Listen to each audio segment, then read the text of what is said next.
അസ്സലാമു അലൈക്കും വറഹ്മത്തുള്ളാഹി വബറകാതുഹു. മഹാനായ നബി സല്ലല്ലാഹു അലൈഹി വസല്ലമ തങ്ങളുടെ ഹിജ്റ യാത്രയിൽ വിശ്വാസികൾ എന്ന നിലക്ക് നമ്മൾ പഠിക്കേണ്ട, നമ്മൾ ഗ്രഹിക്കേണ്ട പല സംഭവങ്ങളുണ്ടായിട്ടുണ്ട്. അതിലേറ്റവും പ്രധാനപ്പെട്ട ഏതാനും ചില സംഭവങ്ങൾ നമുക്ക് പറയാം, കേൾക്കാം. നടന്ന് അവർ ക്ഷീണിച്ചു. ഒരിക്കൽ നടക്കുക എന്ന് പറയുന്നത് അധികവും രാത്രിയാണ് നടക്കുന്നത്. രാത്രി ഏതാണ്ട് നേരം വെളുക്കുന്നത് വരെ നടക്കും. പിന്നെ നേരം വെളുത്തത് മുതൽ ഏകദേശം ഒരു 10 മണി 11 മണി വരെയുള്ള സമയം, ആ സമയത്തും അവർ നടക്കും. ഈ സമയത്തിൻ്റെ പ്രത്യേകത എന്താണെന്ന് വെച്ചാൽ, പൊതുവെ വഴി വിജനമായിരിക്കും. ആരും വരികയോ പോവുകയോ ഒന്നും ഉണ്ടാവില്ല. അപ്പോൾ അവർക്ക് സുരക്ഷിതമായി പോകാം.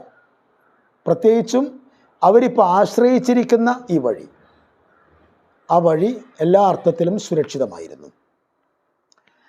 അങ്ങനെ പോയി അത് കഴിഞ്ഞതിന് ശേഷം അവരൊരുപാട് ദൂരെ എത്തി. അവിടെ എത്തിയപ്പോൾ അവർ വിശ്രമിക്കാനുള്ള ഒരു സമയമായിട്ടുണ്ട്.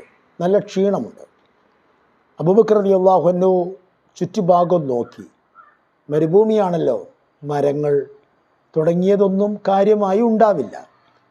അവസാനം അദ്ദേഹം വലിയൊരു പാറ കണ്ടു. ആ പാറയ്ക്ക് നിഴലുണ്ട്. ആ പാറയുടെ നിഴലിൽ അദ്ദേഹം ചെന്ന് സ്ഥലം ശരിപ്പെടുത്തി നബിയോട് പറഞ്ഞു, നബിയെ ഇവിടെ കടന്നോളൂ. നബി സല്ലല്ലാഹു അലൈഹി വസല്ലമ തങ്ങൾ അവിടെ കടന്നു. നബി സല്ലല്ലാഹു അലൈഹി വസല്ലമ തങ്ങൾ കിടന്നപ്പോഴേക്കും ഉറങ്ങിപ്പോയി. ആ സമയത്താണ് ഒരാട്ടിടയൻ അതുവഴി വന്നത്. അബൂബക്കർ റളിയല്ലാഹു അൻഹു ആട്ടിടയനോട് ചോദിച്ചു, നിൻ്റെ ആടുകളിൽ പാലുണ്ടോ? ഞങ്ങൾ യാത്രക്കാരാണ്. വഴിയാത്രക്കാരായ ആൾക്കാർക്ക് പാല്, ഭക്ഷണം, അല്ലെങ്കിൽ മാർഗനിർദ്ദേശങ്ങൾ, വഴി പറഞ്ഞു കൊടുക്കൽ തുടങ്ങിയ കാര്യങ്ങളൊക്കെ എല്ലാവരും എപ്പോഴും ചെയ്യുമായിരുന്നു. അതൊക്കെ അറബികളുടെ രക്തത്തിൽ അലിഞ്ഞു ചേർന്ന ചില വികാരങ്ങളാണ്. അതുകൊണ്ട് ഞങ്ങൾക്ക് നന്നേ ക്ഷീണമുണ്ട്, ദാഹമുണ്ട്, ഞങ്ങൾക്ക് തരാൻ ഒരൽപ്പം പാലുണ്ടാവുമോ എന്ന് ചോദിച്ചു.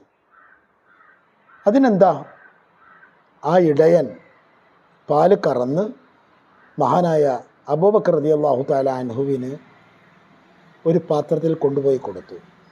മഹാനായ നബി സല്ലല്ലാഹു അലൈഹി വസല്ലമ തങ്ങൾ സുഖമായി ഉറങ്ങുകയാണ്. നബിയെ വിളിച്ചില്ല. നബി ഉണരുന്നതും കാത്തിരുന്നു. എന്നിട്ട് നബിക്ക് കുടിക്കാൻ കൊടുത്ത് പിന്നെയാണ് അബൂബക്കർ റളിയല്ലാഹു അൻഹുവും സംഘാംഗങ്ങളുമെല്ലാം കുടിച്ചത്. അതിനിടയിൽ അവരുടെ യാത്രയുടെ ഒരു പ്രത്യേകത എന്താണെന്ന് ചോദിച്ചാൽ, മഹാനായ നബി സല്ലല്ലാഹു അലൈഹി വസല്ലമ തങ്ങളാണ് മുമ്പിൽ നടക്കുന്നത്. നബിയാണ് മുമ്പിൽ നടക്കുന്നത്. അബൂബക്കർ റളിയല്ലാഹു അൻഹു പിന്നിലാണ്. അബൂബക്കർ റളിയല്ലാഹു അൻഹുവിനെ ഏതാണ്ട് എല്ലാവരും അറിയും.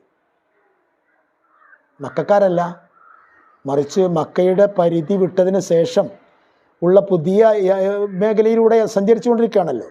അവിടെയുള്ള ആൾക്കാർക്കൊക്കെ അബൂബക്കർ റളിയല്ലാഹു അൻഹു അറിയാം. കാരണം അദ്ദേഹം നേരത്തെ നമ്മൾ പരിചയപ്പെടുത്തിയ പോലെ അദ്ദേഹം ഒരു വസ്ത്ര വ്യാപാരിയായിരുന്നു. അദ്ദേഹം ഷാമിലേക്ക് അടക്കം പോവുകയും വരികയൊക്കെ ചെയ്യും. അപ്പം അദ്ദേഹത്തിനെ പരിചയമുള്ള സ്ഥലമാണിത്. മഹാനായ നബി സല്ലല്ലാഹു അലൈഹി വസല്ലമ തങ്ങൾ മക്കയിൽ പരിചിതനാണ് എങ്കിലും ഈ വഴിയിൽ പരിചിതനല്ല. ഈ വഴിയിൽ നബി സല്ലല്ലാഹു അലൈഹി വസല്ലമ തങ്ങൾ പോയത് 12-ാം വയസ്സിലാണ്. പിന്നെ നബി ഈ വഴിയിൽ പോയിട്ടില്ല. അപ്പോൾ അതുകൊണ്ട് തന്നെ അബൂബക്കർ റളിയല്ലാഹു അൻഹുവിനെ കാണുന്നവർ തിരിച്ചറിയും. അപ്പോൾ ചോദിക്കും, ആരാ ഈ മുമ്പ് പോകുന്ന ആളാരാ എന്ന് ചോദിക്കും. അപ്പോൾ അദ്ദേഹം പറഞ്ഞിരുന്ന ഒരു മറുപടിയുണ്ട്, നമ്മൾ മനസ്സിലാക്കേണ്ട മറുപടിയാണ്. റജുലുൻ യഹ്ദീനി തരീഖ്, ഞങ്ങൾക്ക് വഴി കാണിക്കുന്ന വഴികാട്ടിയാണ് എന്ന് പറയും. അപ്പോൾ കേൾക്കുന്ന ആൾ ഓ എന്നും പറഞ്ഞ് പെട്ടെന്ന് പോകും. കാരണം വഴികാട്ടികൾ ഉണ്ടാവുക എന്നത് സ്വാഭാവികമാണ്. അവർ വിചാരിക്കുന്നത് വഴിയറിയാത്ത സംഘത്തെ ശരിയായ വഴിയിലൂടെ നയിക്കുന്ന ആൾ എന്ന അർത്ഥത്തിലാണ്. പക്ഷേ അബൂബക്കർ റളിയല്ലാഹു അൻഹു പറഞ്ഞത് ജീവിതത്തിൻ്റെ വഴി കാട്ടുന്ന ആൾ എന്ന അർത്ഥത്തിലായിരുന്നു. അങ്ങനെ ഇരിക്കുന്നതിനിടയിൽ വീണ്ടും അവർ മുന്നോട്ട് പോകുമ്പോഴാണ് മറ്റൊരു സംഭവം ഉണ്ടായത്. അത് അബൂബക്കർ റളിയല്ലാഹു അൻഹുവാണ് ആദ്യം കണ്ടത്. കാരണം നബി സല്ലല്ലാഹു അലൈഹി വസല്ലം തങ്ങൾ മുമ്പിലേക്ക് നോക്കുന്നു, മുമ്പിലേക്ക് നടന്നുകൊണ്ടേയിരിക്കുന്നു. അബൂബക്കർ റളിയല്ലാഹു അൻഹു അങ്ങനെയല്ല. അദ്ദേഹം ഒന്ന് പിന്നിലേക്ക് നോക്കും, പിന്നെയും ഒന്ന് തിരിഞ്ഞു നോക്കും, പിന്നെയും ഒന്ന് തിരിഞ്ഞു നോക്കും. അങ്ങനെയാണ് അദ്ദേഹം നടക്കുന്നത്. നബിയെ ഭീഷണികൾ പിന്തുടരുന്നുണ്ട് എന്ന് അദ്ദേഹത്തിന് അറിയാമല്ലോ. അതുകൊണ്ട് അദ്ദേഹം ജിജ്ഞാസയോടുകൂടെ നബിയെ ശ്രദ്ധിക്കുകയാണ്.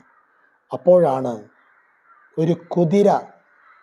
ഒരു കുതിരക്കാരൻ അവരുടെ അടുക്കലേക്ക് പാഞ്ഞടുക്കുന്നത് ശ്രദ്ധയിൽപ്പെട്ടത്. അസ്സലാമു അലൈക്കും വറഹ്മത്തുള്ളാഹി വബറകാതുഹു.